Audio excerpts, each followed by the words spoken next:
Hey guys, in this video, I'm going to show you how to change Google Chrome display language. If you want to change your Google Chrome display language, open Google Chrome browser and click on the three dots at the top right corner of your screen.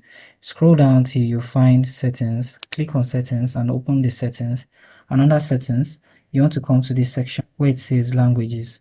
Click on languages and here you see all your preferred languages. So to add a language, you can come here and click on add language. And then in the search section, you can search for your preferred language. You can tick on as many languages as you want to add.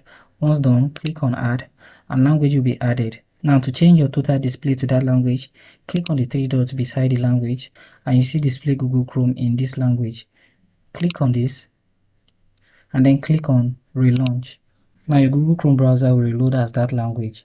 You can always come back here to change the language settings. So thank you for watching this video on how to change Google Chrome display language. And I hope you found this video helpful. If you do make sure to like, subscribe, and have the post notification turned on.